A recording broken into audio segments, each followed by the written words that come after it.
valuation system in the country, how the ecosystem will change.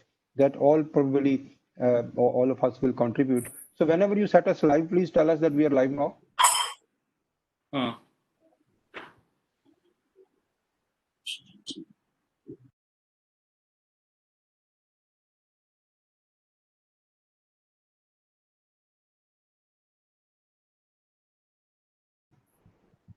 Good afternoon, all the participants. This is Anil Goel, and we are now presently on a webinar which is on the valuation system in India and also the draft valuers bill. We would also discuss today the COVID-19 impact on the valuation process. So the participants today are very, very eminent, and I would first of all introduce all my participants today in the webinar, starting with the most honorable Mr. Pawan Kumar, who is the Executive Director of IBBI, and he's having the full responsibility of regulating the present profession of valuers in India.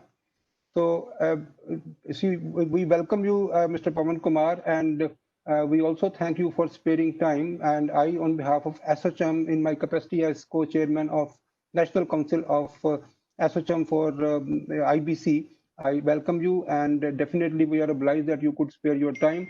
The audience today, the participants today would be very, very happy to take your viewpoint on the future of the valuation profession.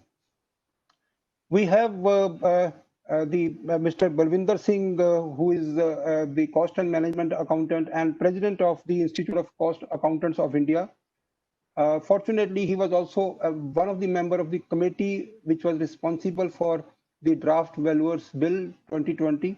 So he would also share the intricate discussions which must have gone behind the actual draft bill which came out now for all of us. So he would actually give us the perspective how the various clauses was drafted and what was the discussion points and how the what is the perspective of the lawmaker now for this profession. As also key speakers, we have Mr. Sahil Narula, who is the managing partner of RNC Valuation LLP, and everyone knows about his experience, that he's the experienced valuer. Similarly, we have Mr. Mohit Mehta. He is a founder for Value Add Consultants, and he's also representing the Wealth Tax Valuer Registered Forum. So, most welcome, Mr. Mehta and Mr. Nurla. We also have Mr. Viveka Singhal. He's Vice President of Capital Square Advisors Private Limited. We also have Mohit Agarwal, who is the Vice President of RK Associates Valuers and Techno Engineering Consultants Private Limited. We have Mr. Kedar Chikodi, who is the proprietor of Vastu Kala and also a Director of Vastu Kala Design Build Solutions Private Limited. Welcome to all the speakers, and before we start the discussions, first of all, let me set the webinar on today. I think we all are blessed because the timing of this webinar is a very important. So it's a couple of years back, the valuation profession was less regulated in the country, but I would never say not regulated, I would say less regulated. There was overlapping institutions giving a kind of registrations for valuers. Some were registered with the wealth tax, some were registered with the Indian Institute of Valuers, and a couple of other valuation institutions. And the regulation was not that effective, so it was less regulated valuer profession. So in 2017, the IBBI was given the responsibility of authority under the Companies Act, and IBBI was given the responsibility of regulating this profession. And after that, many things have changed. So presently, there is a different kind of structure which is appearing in the country. The different kind of structure, when I say, I would say that there are various requirements of valuation services in India. When we talk about the Banking Regulation Act, the Banking Regulation Act requires that whenever we apply SURFACE or whenever we apply the valuation for any asset for the purpose of taking a security value, then we need to do the valuation. So far as far as the Banking Regulation Act is concerned, the it is not required that the valuers as per IBBI should be there. Similarly, the Securities Contract Act is also like part of the regulation says that it should be a chartered accountant, part of the regulation says that it should be a merchant bank, and some of the regulations are even saying the IBBI registered valuers. Similarly, Wealth Tax Act and Income Tax Act still recognizes the valuers which are empaneled with the wealth tax under the Wealth Tax Act. SEBI also has a different regulations. I would request all the participants to keep themselves mute, or even the because I would request all the participants to keep yourself mute, please. Otherwise, this nobody would enjoy the discussions over here. Similarly, the Insurance Regulatory Development Authority, FEMA, SURFACI, Prevention of Money Laundering, and of course the Limited Partnership Act, Companies Act. So many acts requires valuation services of different kind for different class of assets. So presently, we have still various valuation systems which are prevailing in the country. One is, of course, which is most premium, is the valuers empaneled or registered with IBBI. Then the valuers which are registered with the Wealth Tax under the Wealth Tax Act.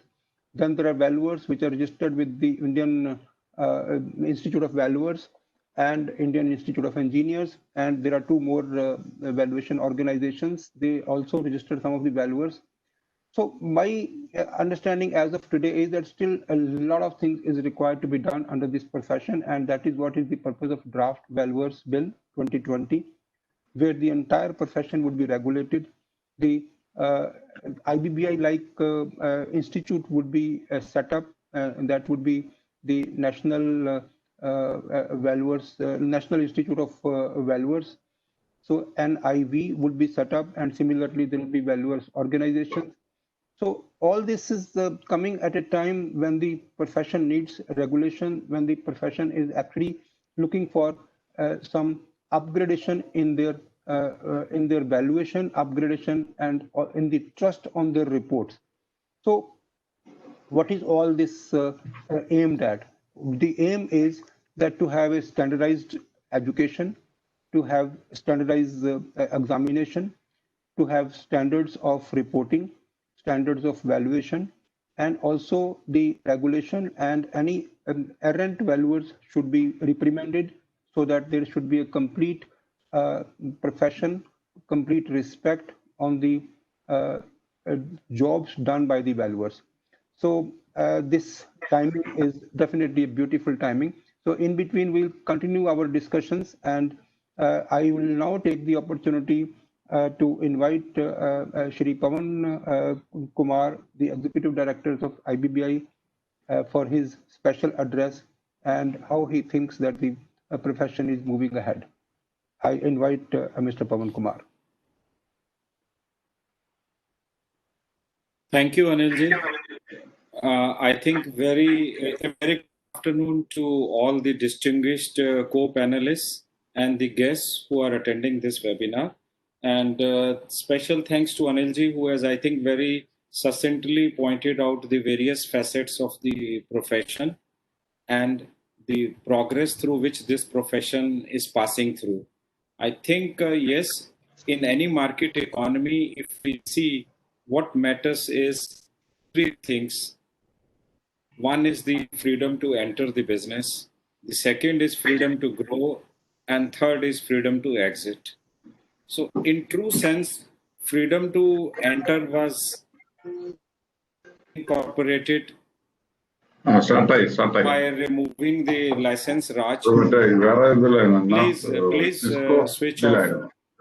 Please mute your speakers. I think the right to entry, I was saying, was incorporated by opening up of the economy in somewhere in 1991. Freedom to grow to the business was given by the enactment of competition law in 2004. And freedom to exit, I think, was pronounced by way of enactment of IBC. Now, what we see is no economy can have the same growth trajectory. This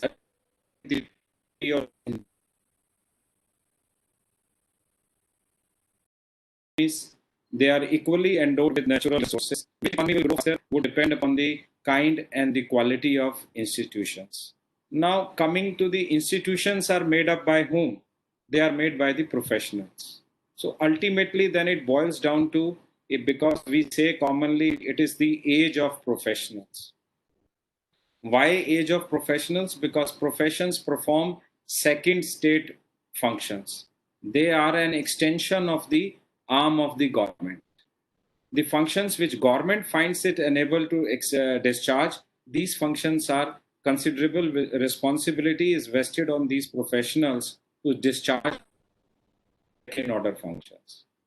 Valuation profession is no exception to this. Time has come that this profession also gets its due.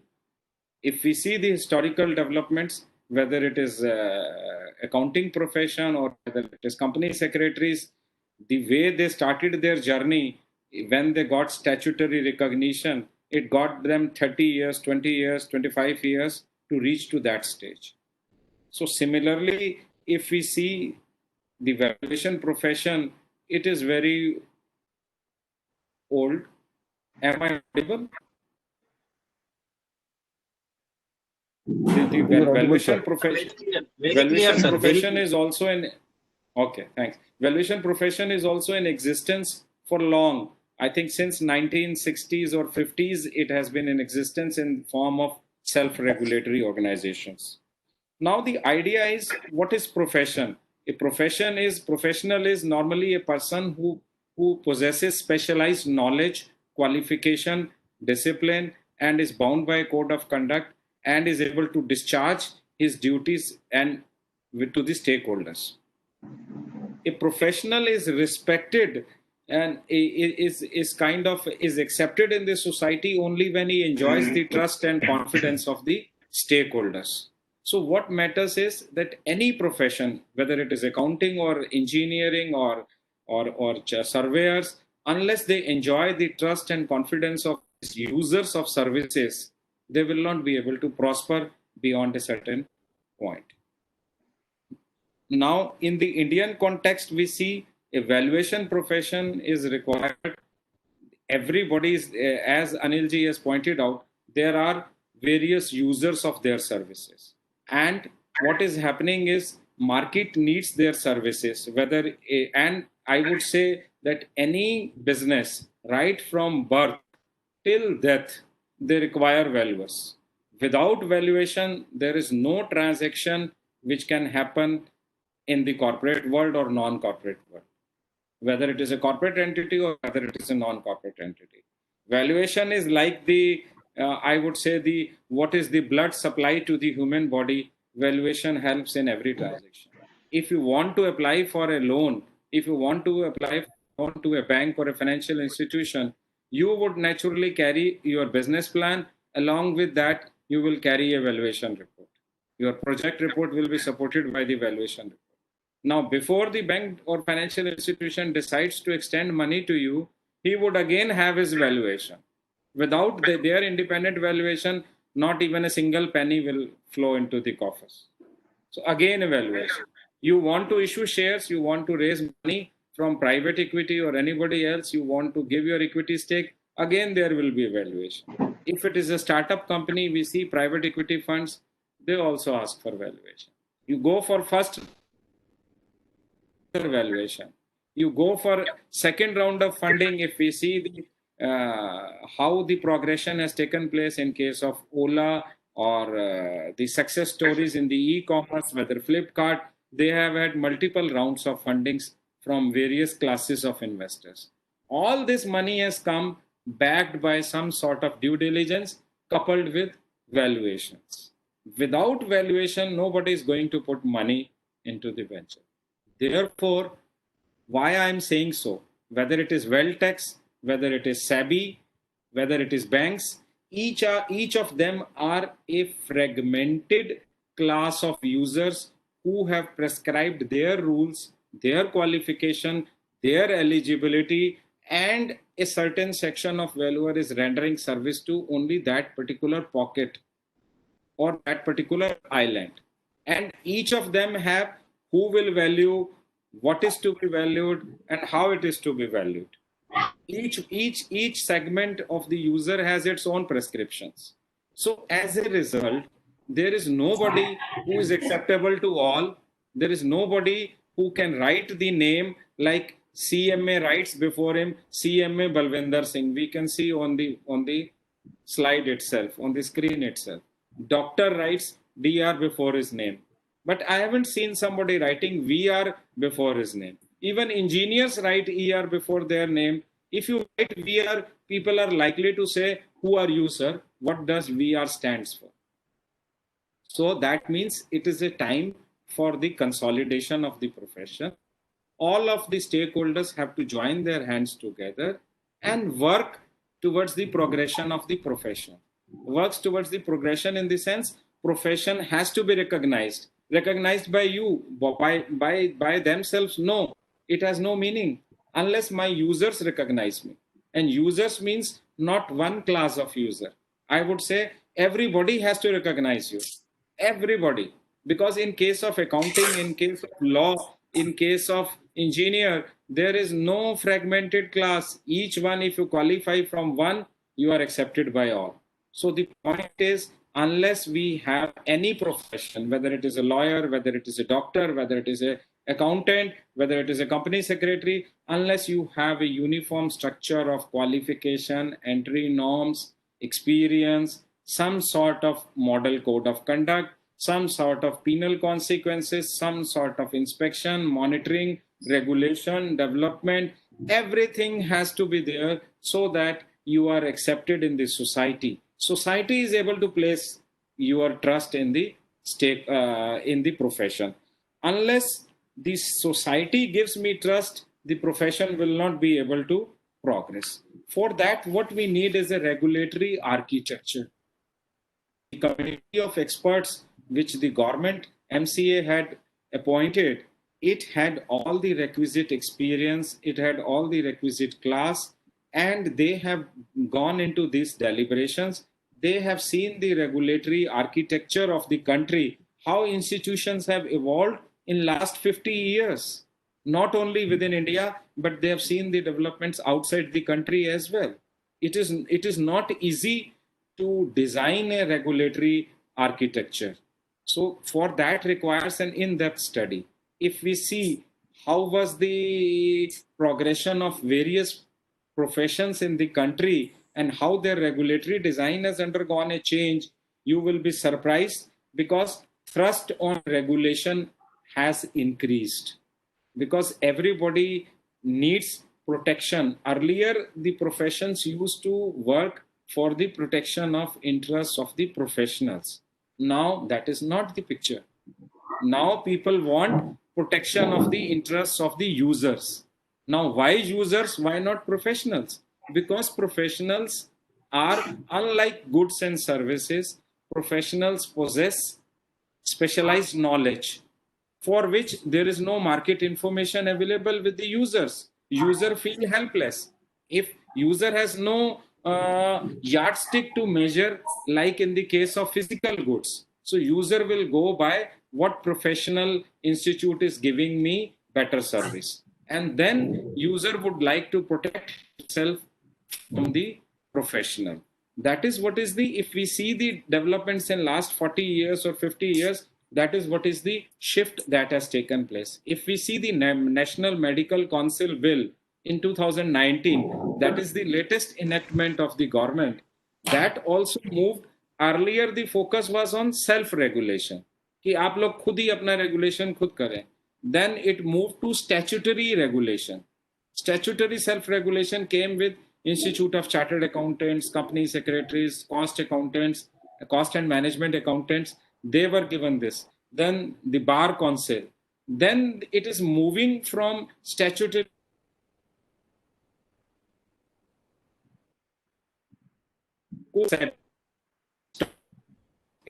So see the SEBI meant to protect the interests of the investors. Now, how it is being done? SEBI is one regulator, stock exchanges are second regulator. They are dealing with. If we see the IBBI in 2016, that also works on the regulation. The IPAs are or RVOs as they stand in terms of, well, they are first line regulator and IBBI acts as the second regulator. So in the case profession, also, if we see companies registered valuer rules and valuation rules 2007, the Companies Act 2013, I think the first time the concept of registered value brought into the market, and which I'm sure has captured the attention of all the market participants. We have, for the time being, not asked anyone else to ask for. Our regulations provide that whenever the services of a valuer are required under the provisions of the Companies Act or under the IBC code, then it has to be performed by a valuer who is registered with IBBI. Now, if there is a prescription, the other users may find value in the services rendered by this class of valuers. Obviously, that is bound to attract market attention. If we see some bankers on and off saying all these things, that is up to them. Similarly, in the valuers bill also, we have provided for the time being that these will be applicable only for those who wish to render their services under the Companies Act or under the IBC code. So we are not providing for compulsory usage for other. It is for others to see, if they see value, they can provide under their respective legislation. So far, we are not. Now, whether it is a case of disinvestment, whether it is a case of merger and acquisition, I don't think any transaction can happen without valuers being there. The quality of valuers has to be there. The quality of services has to be there.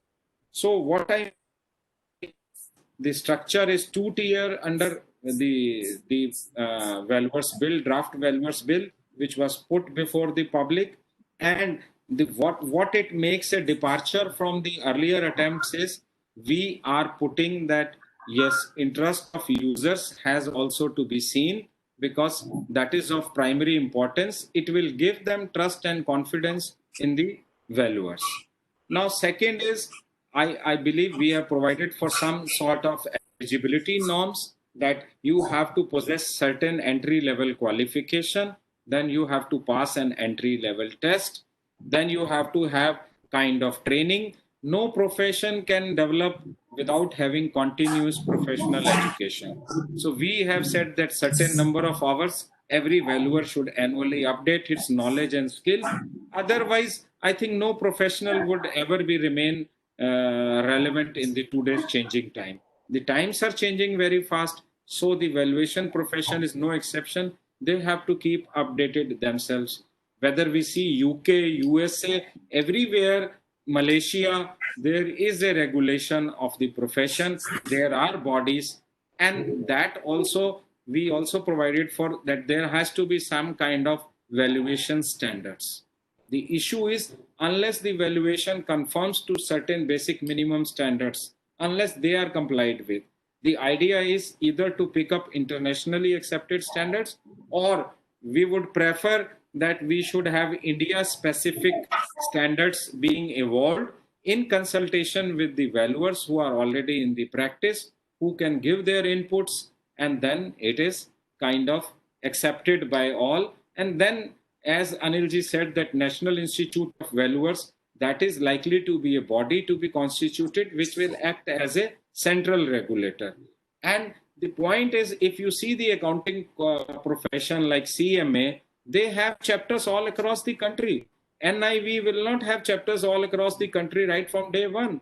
It will neither be feasible nor practically possible to render services. So first line regulator will have to be the valuation professional organizations. They have the duty to enroll members, to develop the profession, impart education, training, and development of the profession, advocacy of the profession. That is what is their job. Their job is developmental, and to have some compliance over the valuers, because it would be essential for the central regulator to focus more on oversight and control, and to have control over the disciplinary matters, so that some sort of discipline is being followed by the profession.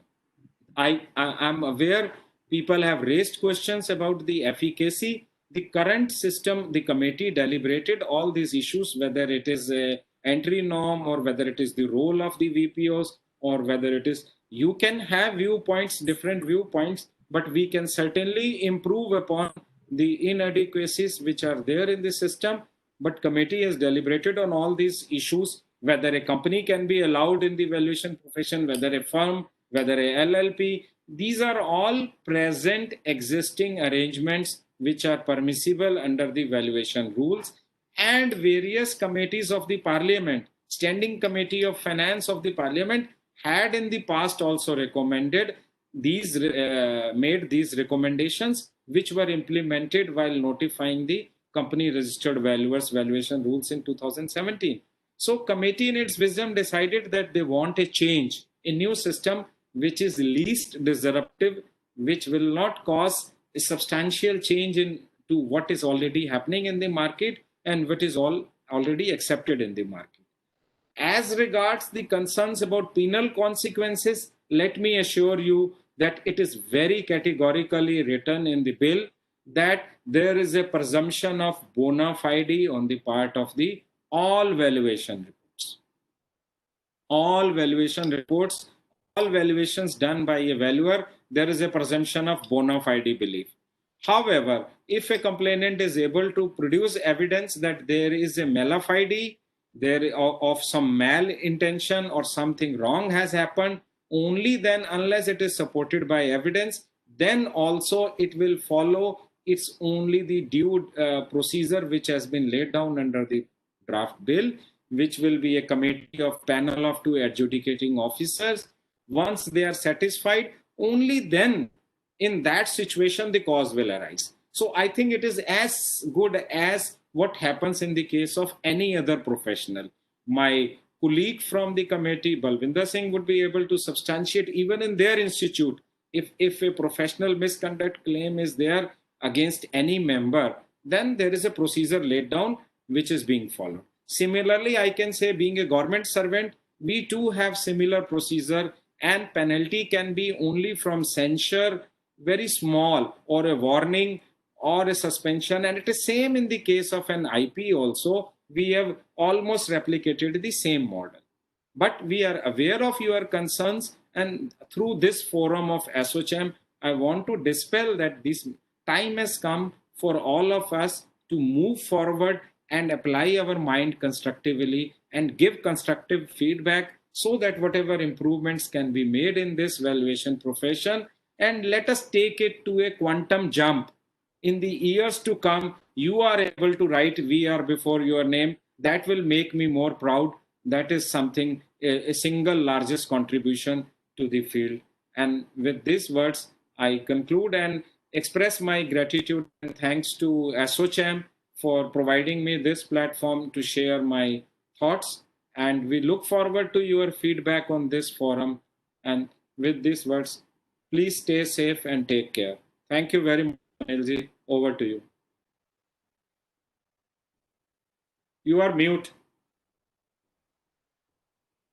Yeah, thank you very much, Mr. Pawan Kumar. And I think the way you have deliberated on this subject, that's really wonderful. I also agree with you. The various points that you said, and like presently the total valuation profession is segmented in the country, and I have seen there are scenarios which are just 1 second, sir, just 1 second.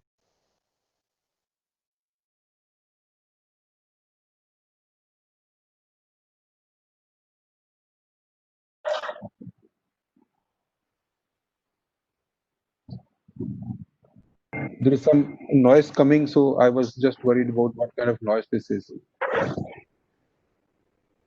So I think the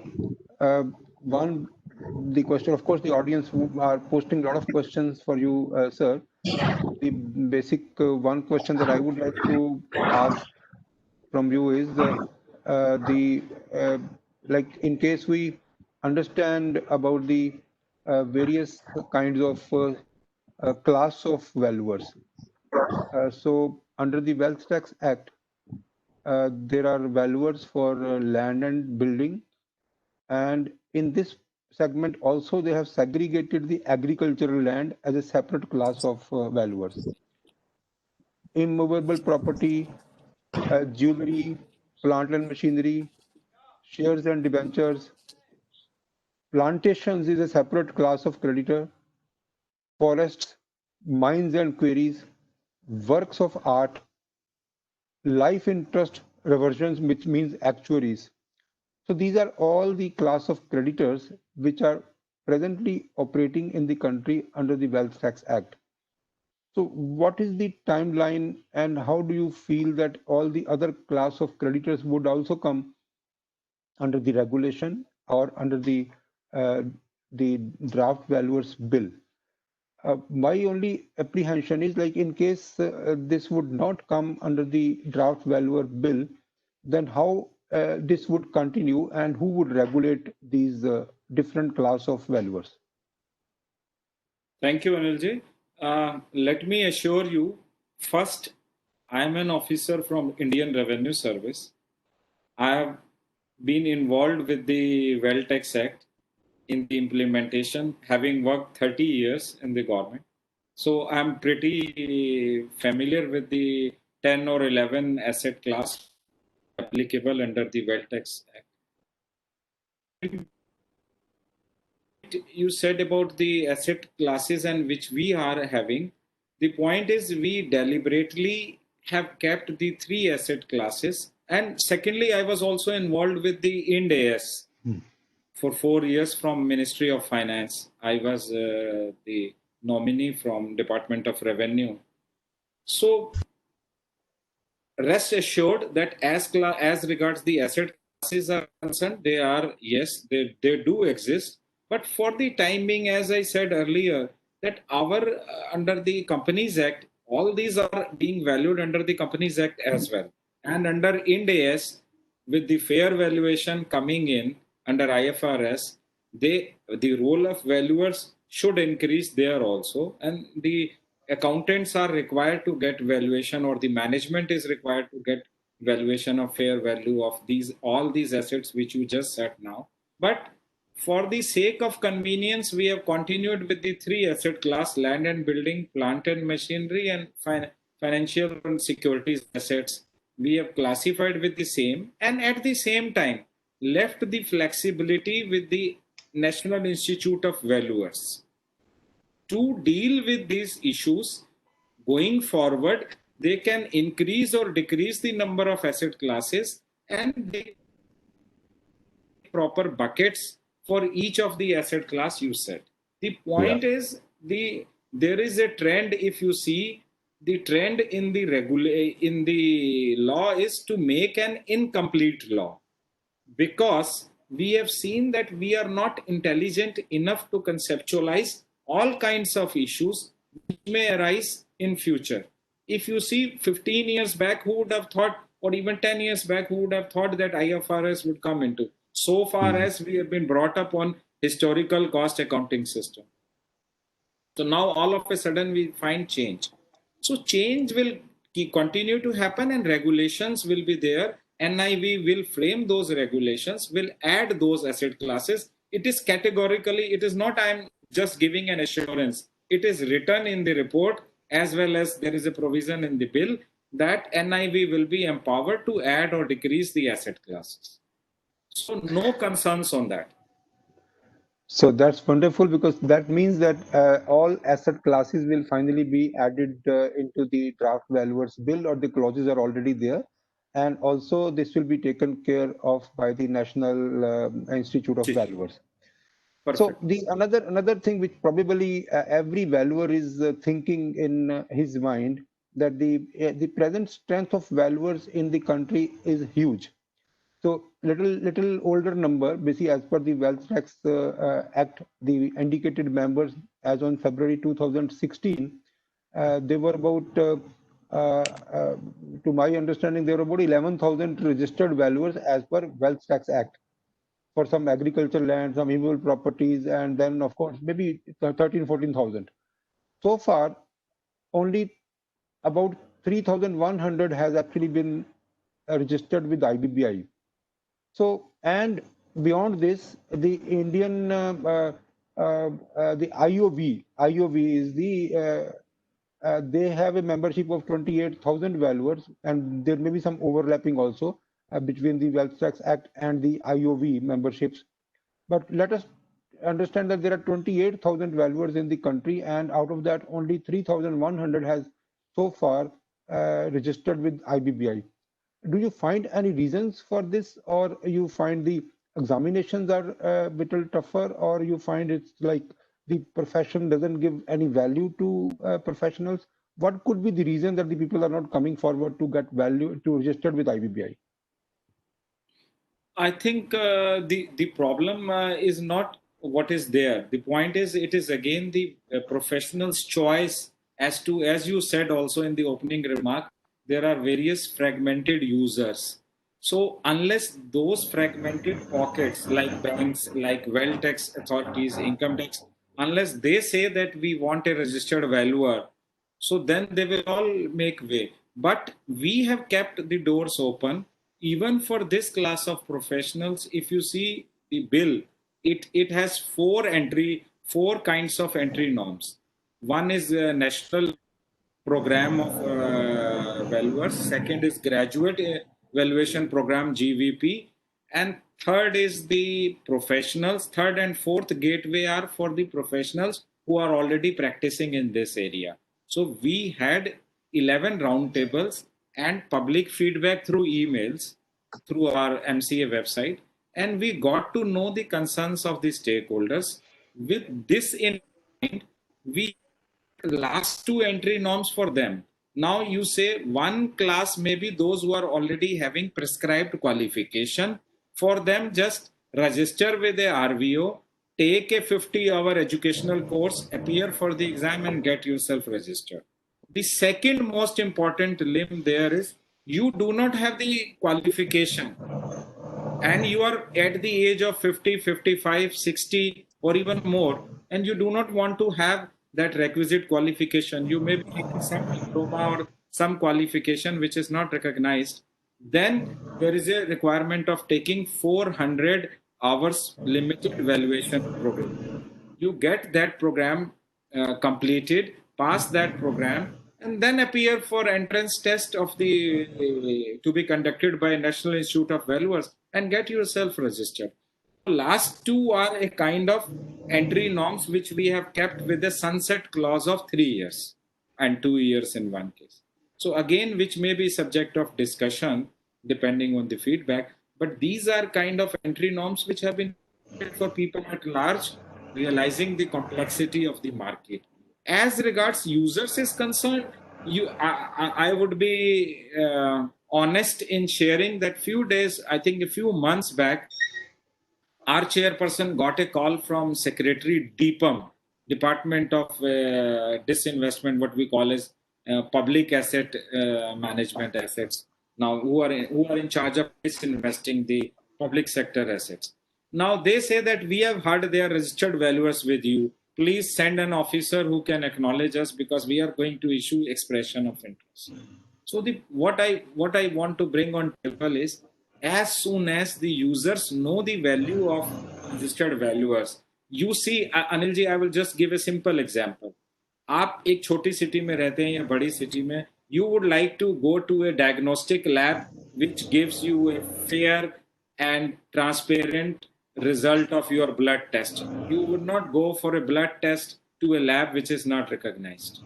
If we do that much care for my body, similar user will sooner or later will realize, any professional for that matter, as I said, why I took so long in giving opening framework was that any profession and every profession has passed through these stages of 30-40 years of development.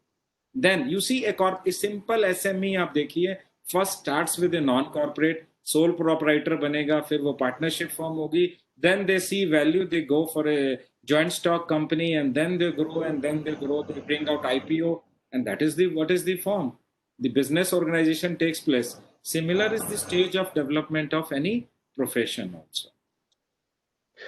Thank you very much, Pawanji, and the kind of sharing that you have done that will be valuable to all our participants. Now, all my dear speakers and co-speakers, like let's start the webinar, let's start the discussion, and then we in between also, because still there are a lot of questions which are being asked by participants to all of us, and most of the questions are for Mr. Pawan Kumar. So I would request him that in case he can extend his time, so everyone would like to get answer from you. So in the meantime, Sure. while we are starting, our speakers would be waiting for their contribution. And I would start with the CMA Balwinder Singh Ji, who is the President of Institute of Cost Accountants of India and also a member of the Committee of Experts. So Balwinder Ji, welcome to the webinar. And I think I should not ask questions to you, because rather you can answer all the questions, because you have been the expert in the profession. But still, let us keep the formality, and I would just set the tone. I would just like to understand from you what is the transition between the existing valuers and the valuers which are provided under the draft valuers bill 2020. Balwinder ji, please. Good evening to all of you, Mr. Pawan Kumar ji, and other colleagues. So the transition has been provided that all the existed valuers presently under the IBBI will continue the valuers in the new valuation bill and so on. There is no bar, all registered valuers will continue as it is. Registered bar under the IBBI will continue as it is. Okay, so you mean to say that all the existing valuers will be shifted to the valuation valuer as provided in the draft valuer report? Yes, sir. And those are basically the IBBI registered valuers. What about the valuers who are presently not registered with IBBI? How they will come to the new legislation? In the new legislation, the three courses like Pawan said have been provided.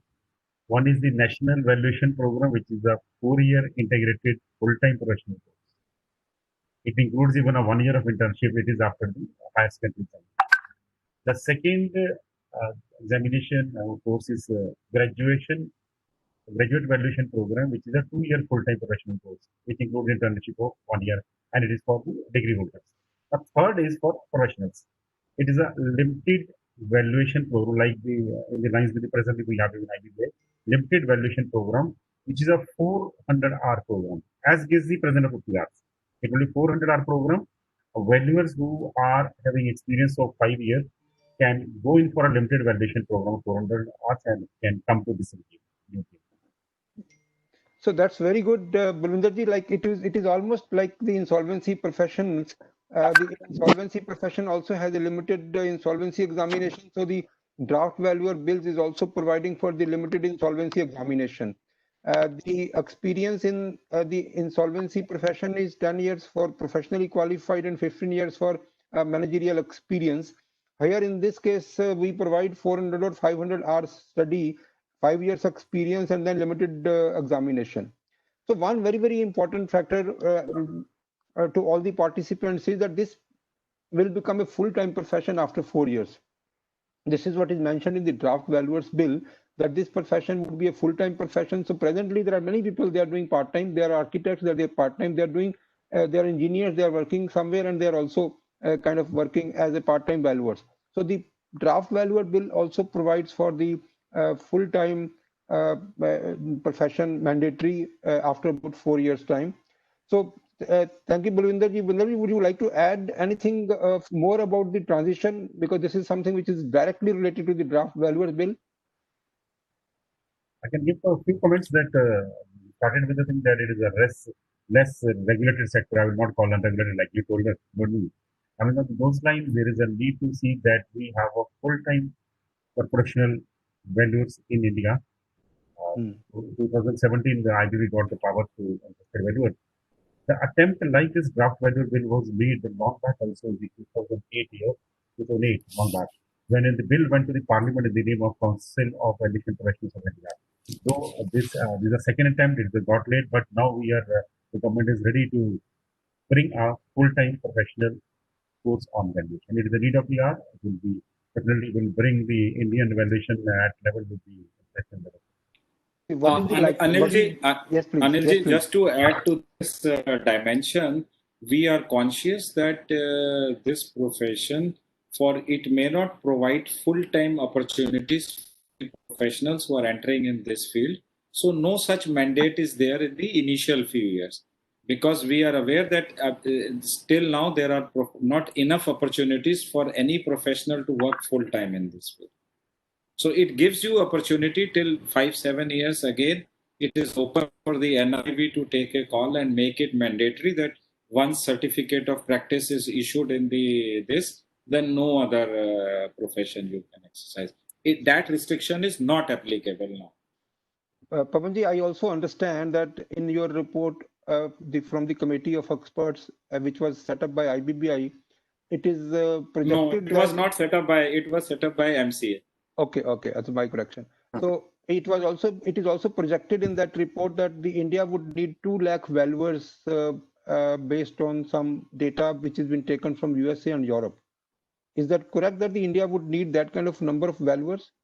It is, sir, based on the kind of inputs we got from the members who are from the valuation professional. And one of them had estimated that given the kind of economic projections we have, as I said, that right from birth till death of a company, death happens only in liquidation. And every stage you need valuation. So if we are having a dream of having 5 trillion economy, so naturally we need valuations, merger, acquisition, you name any transaction. Without a valuer, nothing can move in this world. I'm actually astonished as an outsider after having come in IBBI last 1 year. Actually, this profession hasn't got its due. Yeah. And this is such an important profession that it will actually encompass every corporate transaction. So that's very good. I think what you have said is the need of this profession is like from the birth till death, and also during the entire growth of the life cycle. Even if you see you want to take loan today, it's like valuation is required. When you are trying to sell it to someone, valuation is required. When you are growing, you need additional facilities. Again, the valuations are required. When you are selling, when you are buying, the valuations is required. And finally, under SARFAESI and under insolvency, also the valuations are required. So good thing is no one relies on your valuation. I will have my own valuation. If you see, it is not like a report X-ray karwaya and I go to one doctor. The moment other doctor asks me कि आप दोबारा X-ray करा लो, हम बोलते हैं इसका जरूर cut होगा उस लैब में तभी हमें भेज रहा है. He is not able to accept that X-ray. Why? Once we have a valuation report signed by somebody, it should be acceptable by the person also. That should be your vision. Yeah, that is also one of the questions. I'll come to you later on this question, because somebody is asking you the question, but I would like to give first of all the opportunity of taking their opinion about the insolvency profession or the subject of the today. Sahil, are you ready for taking a question from me? Sahil, are you technically okay? Because you reported that technically you are not comfortable because of internet instability. Are you there? Yeah, can you see and hear me, Anilji? I can hear you and see you now. No, yes, we can do both. We can hear and we can see you both. So, Sahil, I think much has been talked about the existing Indian valuation system and the future of the Indian valuation, the transition, everything has been seen. Now, I think what is more important for most of the participants today is that what is the present impact that you feel from the COVID-19 like situation on the valuations? Is it really genuine, or is it kind of made up by the beneficiaries? Thank you, Anilji, for this question, and it's an interesting one. So I think I would like to answer it in 2 parts. One, I agree with you that we are not able to see right now at the ground level situation the immediate impact of COVID, and that is primarily because of the moratorium which the RBI has come into effect. So what is happening essentially at the ground level is that ऐसा नहीं हो रहा है कि the real estate has gone to half its value or the sellers are ready to go and sell their unsold inventory at half the price. But what I am really scared and what I'm really skeptical to see is that what may be the fate of the real estate market, especially after the completion of the moratorium. So if you go back a little bit and if you see, as per the last newsletter shared by IBBI, about 34% of the stress in the entire system was because of the real estate and allied activities. Now, this is a large number already pre-COVID days. Now, what COVID has done is that it has entirely disrupted the way the real estate and allied businesses are going to happen and take place. So, one, there is definite time and cost overruns, and there is absolutely no uncertainty about completion of projects. So there is a pressure from the input side and the supply chain side, and the double whammy comes from the sales side. So the sale is also subdued, and the costs are also increased. I participant in between. Can you please go on mute? Thank you. So what is happening on the ground really at this point of time as regards the real estate is that the sellers are not selling cheap, the buyers are not buying at its full price. But what may be interesting to see is that post these moratorium restrictions are lifted, you probably might see a very, very different picture as compared to what we are seeing at this point of time. So that only time can say, but my personal view is that there could be scary times to come, especially for firms who are very leveraged and are sitting on a huge pile of debt as well as a huge pile of unsold inventory. So this is my take as regards your real estate is concerned. When you come on the manufacturing side, I think manufacturing side is pretty segmented. So there are certain sectors which are doing pretty well. For example, your pharma, your e-commerce and allied sector. So because everybody is working from home and the need for the medicines and COVID, so pharma as well as e-commerce is doing substantially better, not just in India, but globally worldwide. However, real estate and other segments which are, or leisure and entertainment and so on and so forth, these sectors are massively hit and impacted due to the COVID-19 and the restrictions imposed by the government. So, the fate of these companies probably, it is difficult to say the fate of these companies, but difficult times surely right now and in the coming times, especially after the lifting of the moratorium. Let's see how the specific industries are able to cope up and come out from this situation. Coming to the financial assets and securities, if we see the most of the money lies in the receivables, and the receivables, if you see as per the books, one are considered good, and the other, the accountant says they're not considered good. So we joke in our team when we speak about receivables considered good, because there is nothing good about being receivables considered good, because the receivables are never received at all. So what is happening essentially is that as it is the money which was to come to these companies were probably having a 30-day, 60-day cycle, and now especially because of this COVID, everybody is facing a liquidity crunch, liquidity crisis. So payment cycles are going to either be deferred, which might be a best case scenario, or the money might not come in a lot of companies from a lot of private as well as other sectors. So that is something which is scary. So overall, if you see at this point of time, to answer your question and sum it up, if you are able to impact of COVID, probably not, because of the moratorium and the RBI guidelines and the various 20 lakh crore package and the liquidity infused by the RBI at this point of time. However, I feel there are challenging times to come, especially after the lifting of the moratorium. Great. I think, Sunil, Sahil, you have actually kind of consolidated it. But then before we close this issue, I would also like to see the opinion of Viveka Singhal. And although the Sahil has already touched upon the real estate and the manufacturing and the financial assets and securities, I think, Viveka, you can also give us some your own outlook regarding the COVID-19 impact on some other assets, because I think Sahil has handled real estate and manufacturing and financial assets, but there are many other assets. We are talking about the Yes, sir. stocks, we are talking about the. So Viveka, can you just talk about the impact Because see, most of the participants would be interested what is the options now available with the committee of creditors, the RPs, and the liquidators. Yes, sir. So, sir, the impact of COVID, in my opinion, is very complicated because, as sir has rightly covered, it has created an unprecedented kind,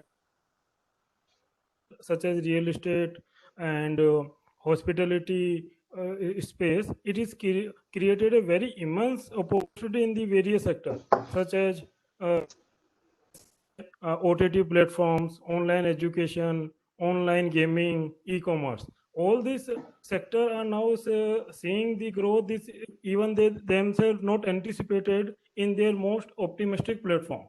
Some of the online education players in their subscriber and services. So now this sector are getting a very good lifeline for their products. The cost of adding new customer has reduced very significantly. People are coming themselves for their services. Now you see each and every school is on the online platform. So various content provider, various small these technology firms, various small players, they are getting a new product to develop for them, and at the same time it will continue. So various parents, including myself, we have shifted to various online app to teach our, and they are very useful. Earlier we not used to apps because we see ki what is this. So we used to teach them into their traditional way. Only Byju's was one of the very good successful example, but now many people are providing the app and many success stories are being made. So this is very, I can say one of the most beneficial sector from the COVID impact, and it also created immense value for their investor as well as the stakeholder. Similarly, the platform where we Netflix, Amazon Prime, Hotstar, or some other platform, they are also seen a unexpected tool for them because of COVID, various people are shifted to them. At the same time, many producers and content developers are forced to release their content on them. So now they are having. So it has now become a one of separate line itself. It was though developed overseas much earlier, where original series used to be made for this Netflix and Amazon Prime, having the we can say superstar featuring in them. But in India, it was a very new experience. In India, only the we can say unknown actors or very small scale actors, they used to be perform into OTT original platforms. Now everyone, including Abhishek Bachchan and so they are working in them. So this sector again got a very good benefit from this impact, and now because of that we can see ki various it's given a very good opportunity for the startups and content provider who will develop technology for this firm. Due to this COVID impact, some of players like we can Zomato, Swiggy, and many others who are specialized in delivering one kind of specialized things such as food, they have now shifted to grocery. So this also has created immense competition in some of the sectors where we were thinking that these are the limited people who would be able to survive and go ahead. So various other people are entering into those space. So this shift may be temporary, or maybe these people may find that this space is more beneficial for them, so they may be there for longer period of time. So this also has created a competition in some of the space which was already crowded. So, and at the same time, so we can say that this COVID has a huge beneficial impact for some of the platforms which are into mainly into online technologies and OTT platform, entertainment, gaming. And at the same time, we can say pandemic has also made it clear a person cannot live completely online. So all the people who used to wish, okay, we might never require to go to the office and we want to work only from home, and also want when I can go back to home.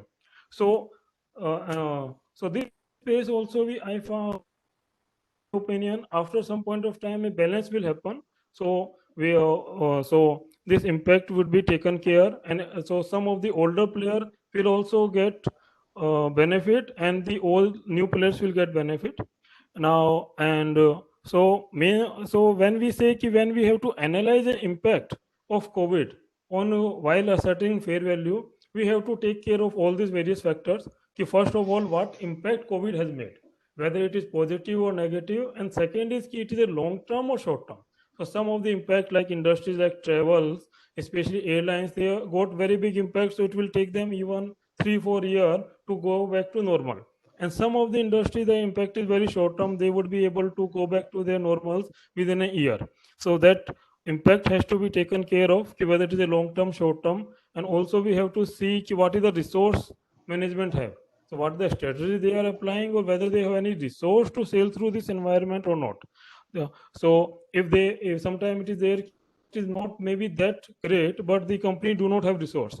So then they might have to shut down, and they might have to. And similarly, some companies are facing big impact, but they are backed by the good investors, so they would be able to sail through the difficult period, or maybe survive in the difficult period, which will increase their value in long term, because when their competition will be go out of the market, so it will increase their value. So in summarize, I would like to say that is a various so impact of COVID is very complicated. It has big catalyst for various sectors, and also created a immense threat to other sectors. Very good, Vivek Singhal. And I think this is again a blessing that uh, we had Sahil, who spoke on the negative impact of COVID-19, and then we had Viveka, who actually spoke on the positive impact of the COVID-19. So this actually became a wonderful discussion for the participants, and I appreciate Viveka that you were talking about all the online businesses, all those businesses actually who have gained a lot during the lockdown, during the pandemic. So this is also one positive way of looking at things. See, my otherwise the as Sahil said that the real estate is definitely under stress, but then the real estate was actually under stress before COVID. Manufacturing sector was also under stress before COVID. The As far as the financial assets and securities are concerned, I am not seeing any kind of very great impact on the share market, because it has again gone back to the almost at the same level, because see, we actually came down from about 42,000. Now presently we are sitting at say 37,000, 38,000. So that's not really a very big impact on the shares and securities. However, I definitely see that there is a wait and watch policy by everyone. The buyers are not buying and the sellers are not selling, but nobody is ready to sell at a throwaway price. The other thing that I would like to talk here is that, like, once the maybe that there is a stress in some companies where the operations are not there, which companies are incurring some losses during this lockdown period. So the what are the solutions with the creditors of these companies? They cannot go to the insolvency law. They can't even go to the SURFACE law, because see, the SURFACE also you will get some of the order that SURFACE action should not be invoked during this lockdown period. And after that, when this lockdown will be over, then all these banks or creditors, wherever the companies have incurred some losses, they would restructure these loans, because the banks would have no other options to deal with these bad loans or defaulted loans, the fresh defaults in the loans. So I think the government has taken a very important and a very good action. The insolvency is completely banned for defaults after 25th of March 2020, which is a lockdown period. Anyone who actually is incurring some losses would continue the operations, and the banks are also giving support, some 20% working capital support, and then some kind of debt and some kind of equity, which is also being disbursed. So all this taken together, I don't see that in the long run there will be a very adverse impact. But the existing sectors which were bad, they are continuing as bad also. The market, even if people are sitting on cash, but they are not taking decision, they are expecting that the price will further go down. Most of the people, they also expected the same, and they sold a lot of securities at 30,000 Sensex, but finally they are regretting because the Sensex has gone up.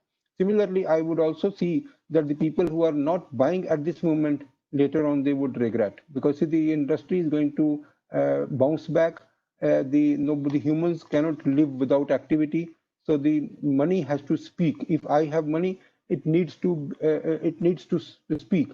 I can't just utilize my money only for the basic physiological needs. It needs the money needs other avenues to spend and display, and that of course would not go from the human nature. So whenever there is a little bit of relaxation, you would find that the people who wanted to buy at further cheaper price, they would not be able to buy. The market will bounce back. So with this, we move on to Kedar Chikodi, and he is also an expert. We have some specific questions for you, Mr. Kedar. See, we are finding difficulty in valuations of receivables and stocks. I would just like to ask from you, like, what do you normally see when you value stocks and the receivables? And how can you satisfy most of the stakeholders that the valuation is correct? What kind of efforts that you would showcase that the valuation is correct? I'm referring to one issue very, very importantly. When we go for the valuation of stocks and receivables, when we are supported by the promoters, then the valuation is absolutely 100%. And when we don't get any support from the promoters, then the valuation is zero. So these two things are not digestible to us. I just want to bring out one issue, that if the information is provided by the promoters, then it becomes 100% correct and recoverable and realizable. And in case the information is not provided, then it is zero. I just want your comments on this, why it is happening, and what are the reasons for this.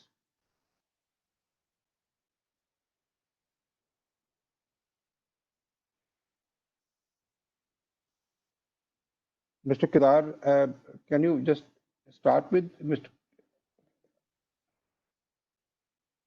Can you hear me?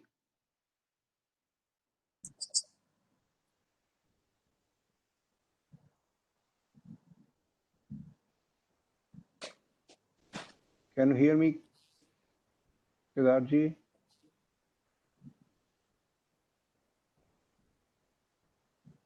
Piyush, please.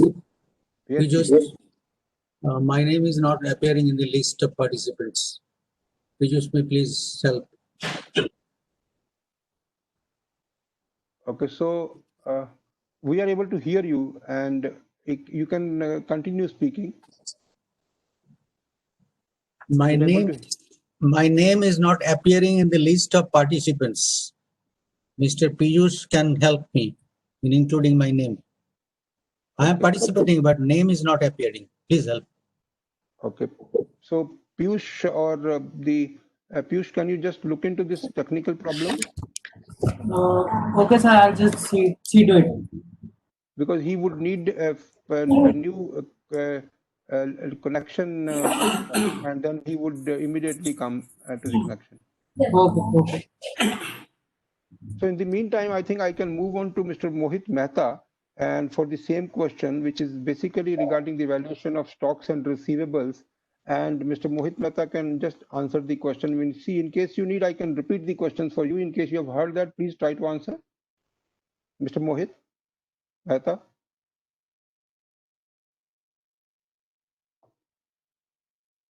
Mr. Anil Goel, I'm not a valuer for financial security. Okay. If you would ask me something regarding draft valuer bill, it would be a more appropriate, to remark on this. Okay, wonderful. Because see, the one part that I can certainly ask from you is the various kind of law which are presently covered under the draft valuation bills. I have some vague list in my mind, but I think you can even let us know the draft valuer bills would be applicable to all kinds of valuation, or there are some valuations which are just kept besides the draft valuer bills. In the draft valuer bill, there are two types of comments are made. One is it's applicable only to the existing set like Insolvency and Company Act. At the same time, it is proposed. Can you hear me, sir? We are able to hear you. Yes. Okay. At the same time, it is proposed to extend to various types of other valuations. Having said that, I would like to give a little background after hearing all the speech of our chief guest today, Pawan Kumar. is from Wealth Tax Revenue Services, and I'm very excited to hear him along with your comments. And ASSOCHAM has given a very good platform. So this, I must share my background and expertise in valuation. I've been in valuation since last 12 years, and there is absolutely a recognition of valuation profession even before independence. This profession is since independence. There was a act called Estate Duty Act 1953. Their valuer is defined, and it was like Wealth Tax Act 1957. So registered valuer is in existence last 50 years. And if valuers are not there, how our economy is grown to this size? You know, we are the one of the second largest economy democracy in the world. So I'm sure, you know, without valuers being in the part of the economy, we cannot have such a massive insolvent companies. As rightly said by our chief guest, that valuation is needed from right from birth to death. So I completely disagree with the panel that there was no regulation on valuation.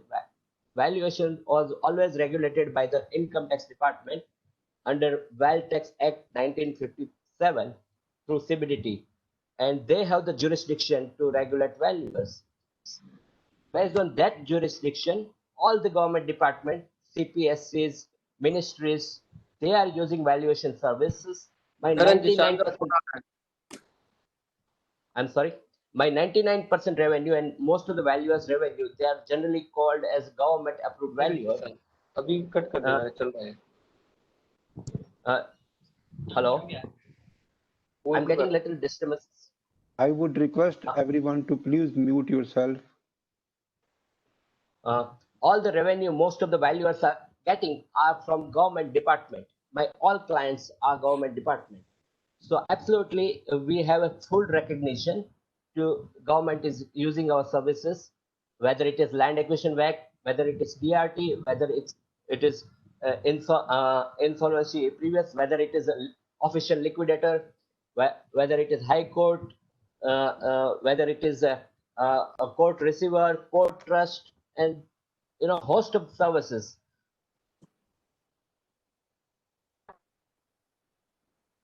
Practitioners who are like giving their service last 40, 50 years and maybe providing service to government at the age of 85, 90 years.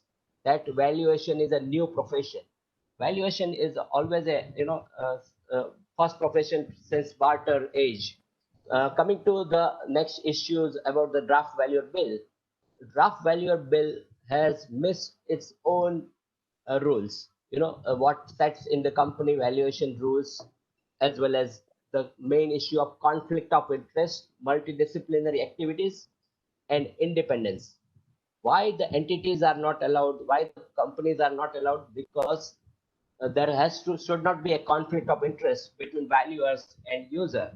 At the same time, the valuers should be independent to give their opinion. However, by allowing entities and subsidiaries of body corporate and person who are in employment like whole team directors, executive directors, you know, it leads to compromising on independence as well as compromising on conflict of interest part. The multidisciplinary firms who are in various activities like insolvency, merchant banking, fundraising, transactional advisory, broking, if they are involved in valuation, you know, the independence cannot be maintained, and conflict of interest, it's very difficult to stop or investigate. At the same time, the people who are in employment, they are practicing as a valuer, so their independence are undermined. So I would request, instead of going to a new law, the implementation of the existing law and rules, that's the missing. Because there are always a bad professionals and good professionals. You know, bad economy, good chart accountant, bad valuer and a good valuer. But to monitor and regulate their performance, if that is done properly, then you can eliminate the bad valuers and you can encourage good valuers. However, the system of appointing valuer is such that predatory pricing is the key for appointing valuers. They have been asked to give L1 quote, which is not the norms prescribed by government. And in last almost 12, 15, 20 years, all the valuation appointment RFP, request for proposal I've seen, every single RFP has a different eligibility criteria. Every appointment is a different eligibility criteria. So what we are trying to prove in last 50 years, we have not yet achieved what should be the qualification of valuer. We have not yet understood what should be the experience of valuer required to get registered. And there are disputes and there are court cases and existing practicing valuer who've been doing wonderful job, not only in India, but various countries in the world. They are discouraged to give their services, and the predatory pricing and the competition are killed by dominant player who doesn't have any registration or license to practice valuer. The body corporate, subsidiary of body corporate, joint venture, associate companies are doing valuation for 10 lakh fees. The pre-qualification criteria, they ask for 10 crore ton. How a MSME individual, the public procurement norms are not followed by users. The GFR 2017 not followed by users, and they give excessive requirement of turnover. Now, providing valuation services, how an individual valuer can bring a turnover when our chief guest is saying that this could be a part-time profession. So one way, the valuers who are to do valuation, they are getting no work or absolutely very, very less work on firms who are doing 20 crore turnover, 100 crore turnover, who doesn't have any registration to do valuation. Valuer bill has not addressed any issue regarding quality of valuation. It has a bill where the valuers are not service provider, they are the experts. They've been guided to, they're like a judge and inspector. So punishment provision is for people who are not registered valuer and they are practicing as a valuer. So rather than punishing those people, the valuers have been asked to give an indemnity, as well as valuers been asked to give 3 times of the penalty. This is absolutely not in any professional act in India. So even though the all the talks which we heard on draft valuer bill and company valuation rules 2017, the not ready to listen the existing valuers' concerns. At the same, the main issue is of economy, where the data is not available, where the transparency in data is not there. The valuers himself doesn't produce valuation. It is the analysis of the existing sets of data, and that should be available easily free to valuers. But rather than coming on those issues about transparency in economy and so, Mr. Mehta, I have to interject here. I'm sorry to interject. I think the concerns that you have on the draft valuers bill 2020, that certainly would be responded by the 2 persons here, one who was the member of the committee and the person who actually presently looking after the entire regulation of the valuers profession. And you also have concern, which I also have a concern. I match that concern with you, because presently the pricing, the fee which is being decided based on L1 without any quality segmentation, that is not something which is which should be acceptable. And but then we also have that kind of similar problems into various professions like chartered accountancy, company secretary. So like in also in the case of medical profession or architect profession, that's all the professions are market driven, and we also have valuers who are very heavily priced, and we also have valuers who charge 900 rupees for one home valuation, because we understand that they got bulk requisitions. So I think the regulator and the committee members must have noted down the concerns, and I would like them to respond a little later.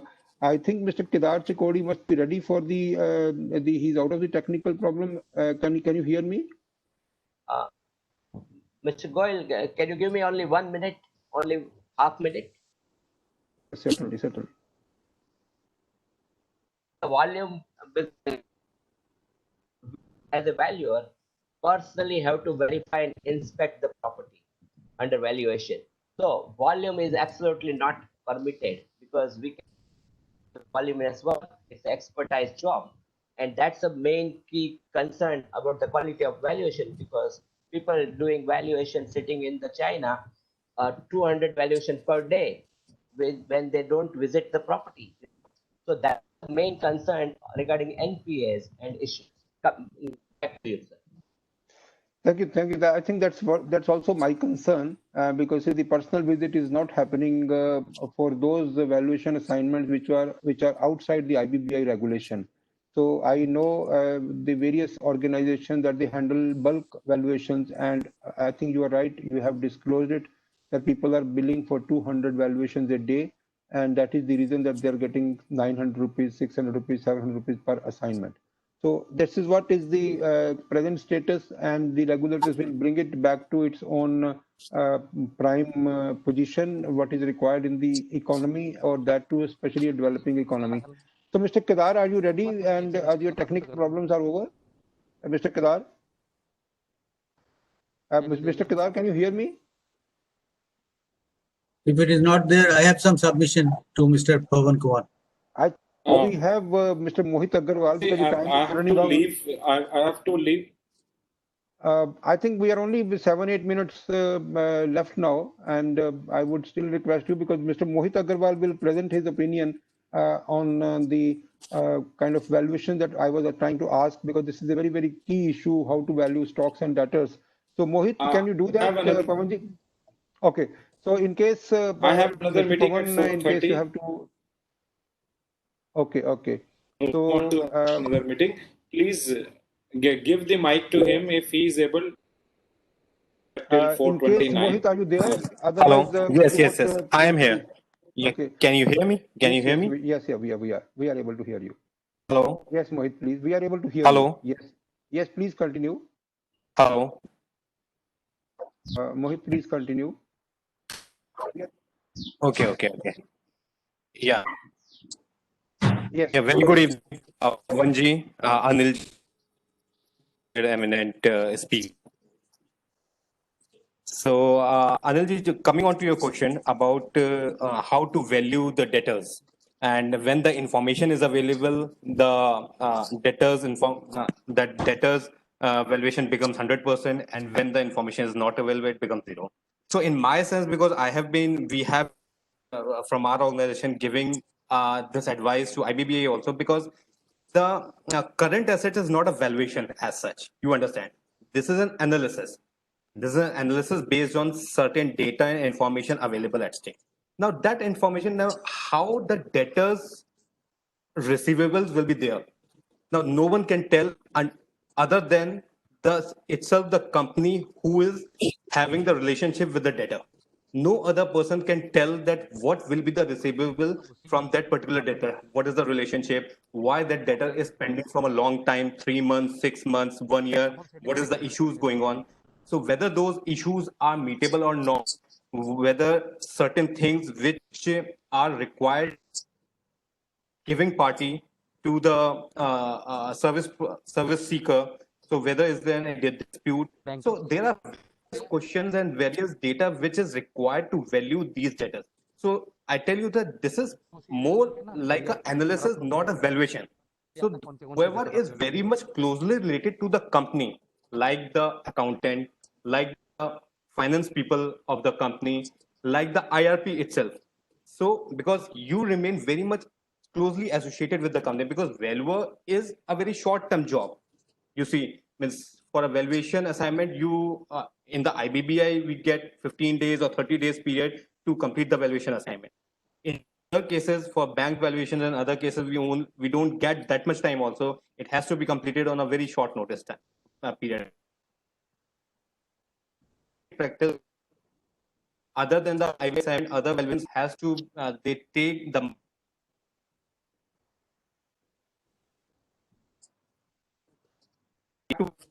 from that perception, just for statutory purpose, to have that adequate purpose of that what really we want to achieve from that valuation report.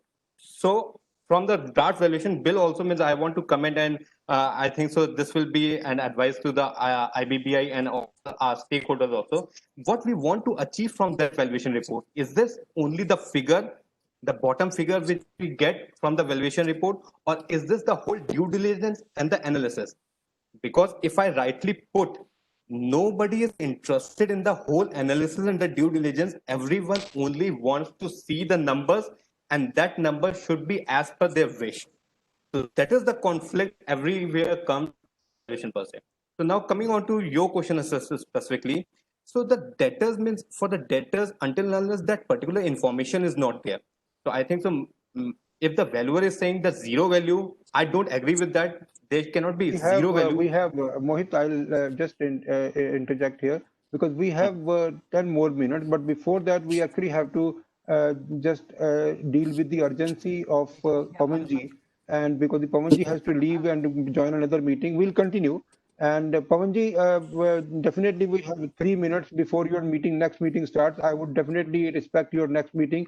So please try to respond to the various questions which was raised here during the process, and please do take the mic.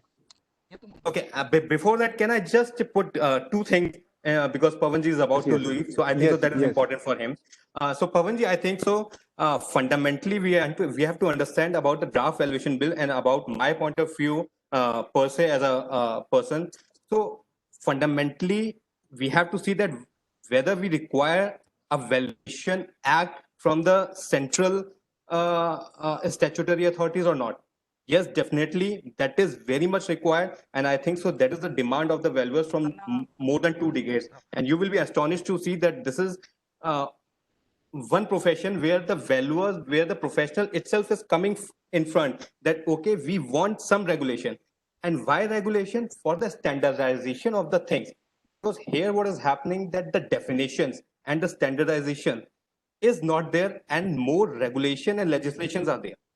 So from that perspective, two things are very much important about the grievance redressal cell, about the proper grievance redressal mechanism for the professional also, and secondly, the defining of the proper duties and responsibilities of the service seeker or the user. Because for all the participants, we have to create an ecosystem to achieve fair, credible valuation reporting services. I think so, which is the main aim of any of this act. Over to you, sir. Good. See, like Mohit will talk about what you said, but in the meantime, we actually have to have the remarks of Mr. Pawan Kumar. It is already 4:29. I think Mohit has done favor to me. He has almost very rightly captured what I wanted to say in those 2 minutes. Somehow he could go through my mind and share with everyone that yes, the need of the hour is to have one single body. We talk of wealth tax is no longer on the statute book. Wealth tax has already been abolished.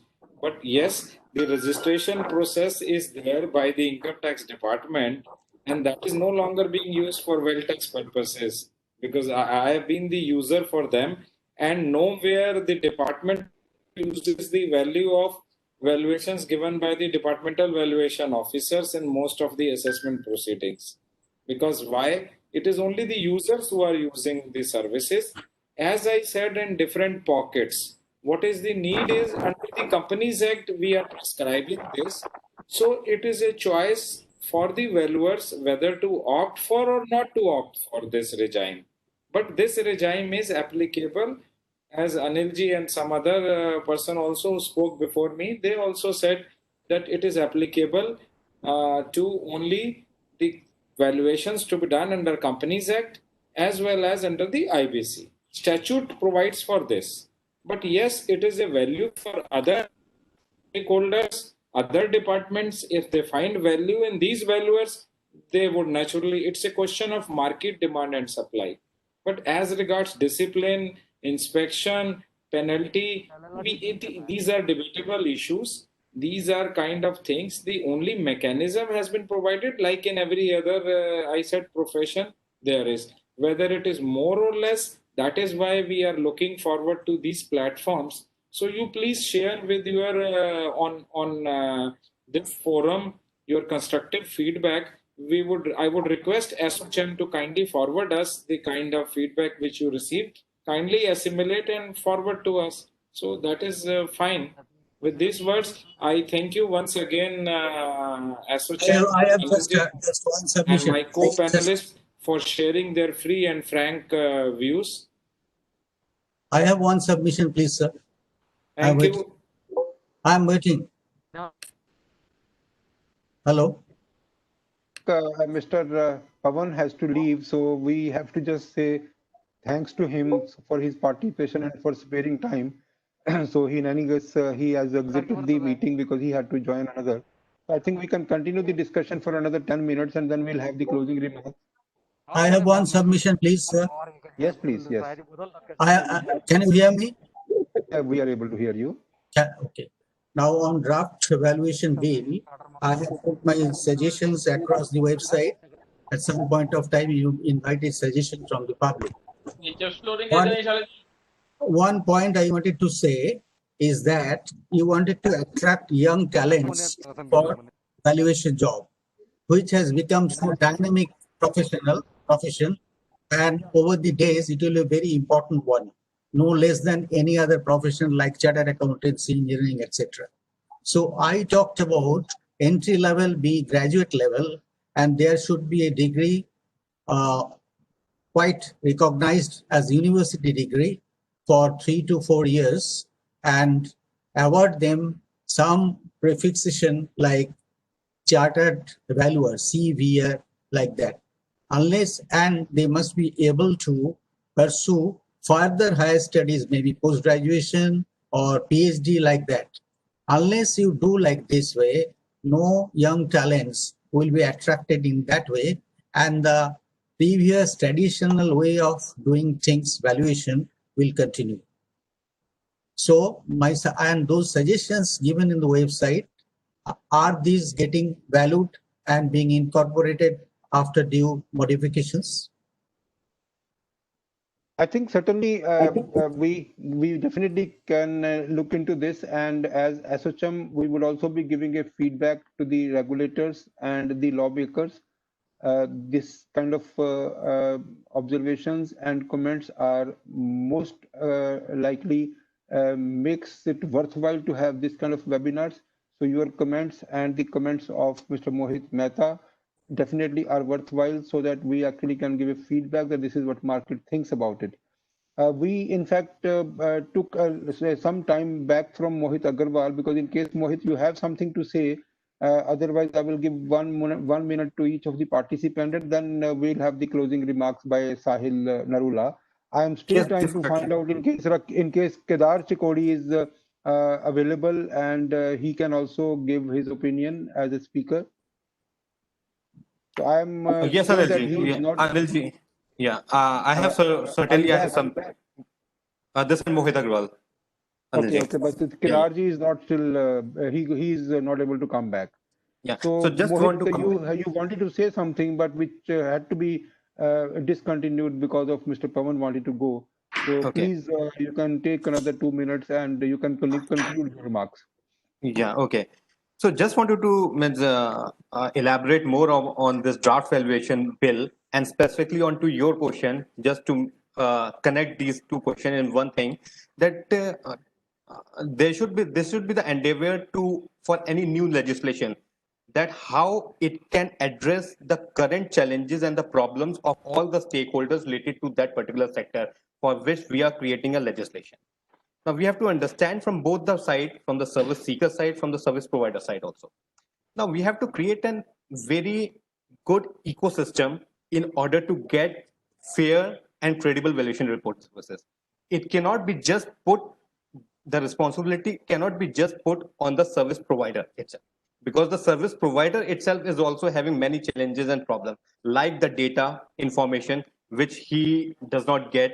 The market is very much fragmented, and where the actual data and information and the correct information is not available per se, related to the related to debtors side. If these are very much peculiar questions and problems which are attached to this profession, which is ideally requires to be addressed. So coming on to this point, that the responsibilities of the service provider also needs to be specifically mentioned in the draft valuation bill.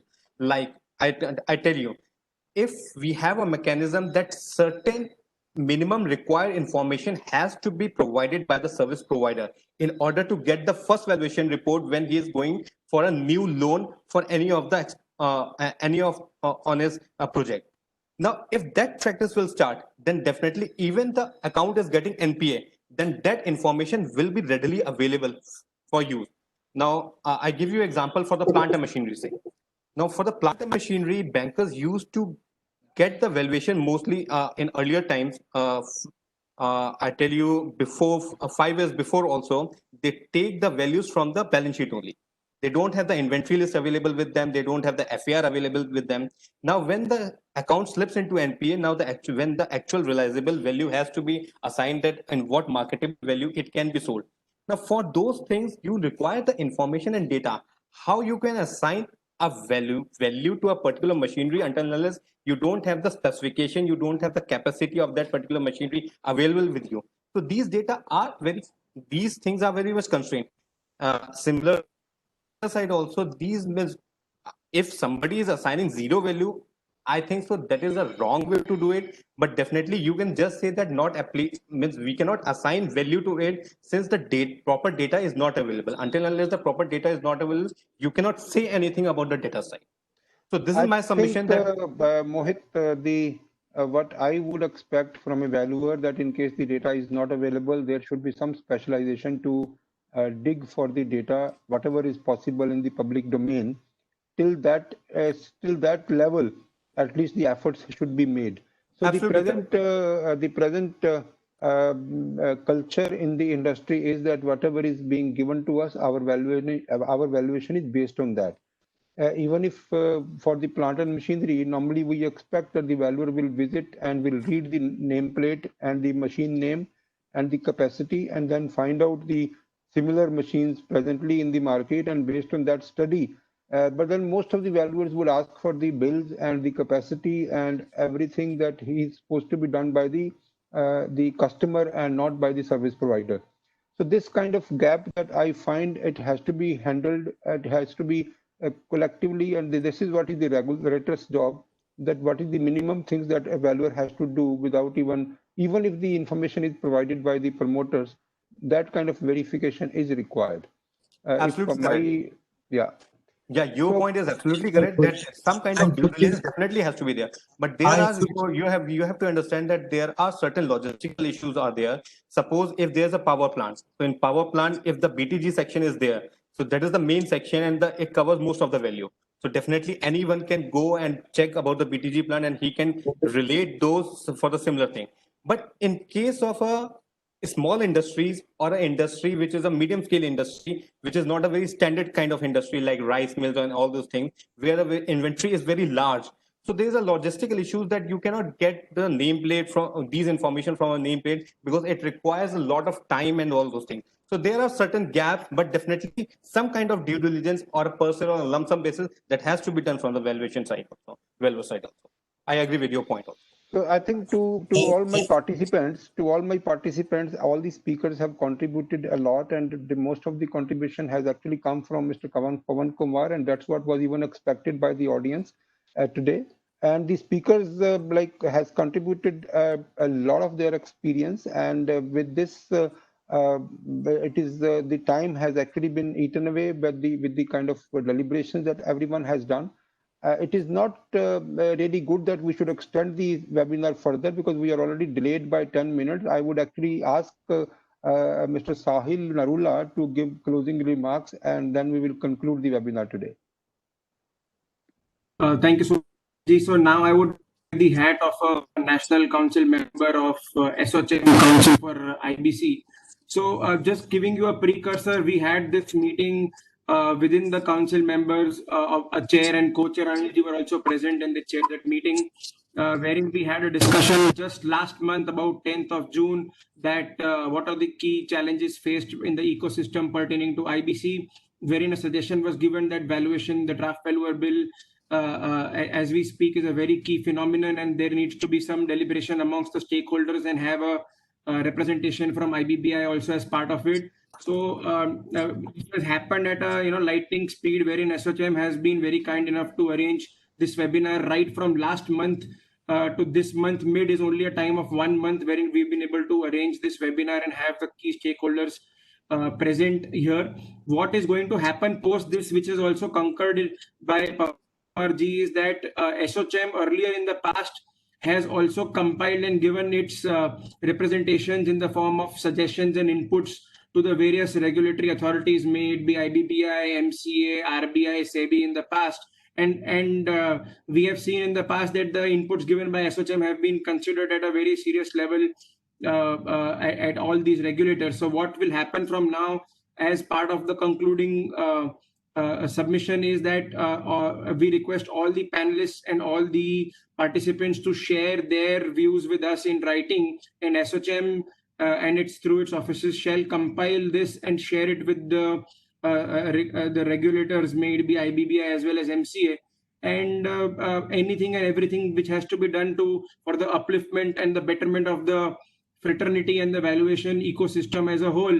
ASSOCHAM will definitely try and support the all stakeholders to the best possible. So with this, I would also like to thank Anilji for being a great moderator and touch base all the various points, and also thank all the key panelists to give their views and opinions on this topic.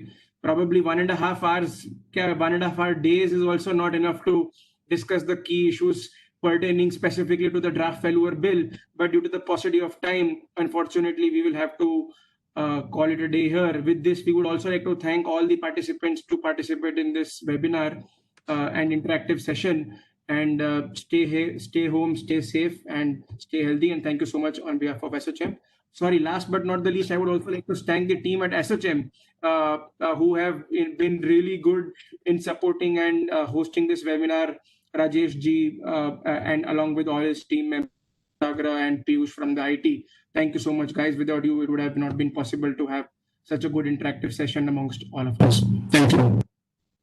Thank you very much on behalf of the ASSOCHAM. I thank you a lot for all the participants, and please keep yourself safe, stay at home, and I think the working from home is a pleasure, so please keep doing that.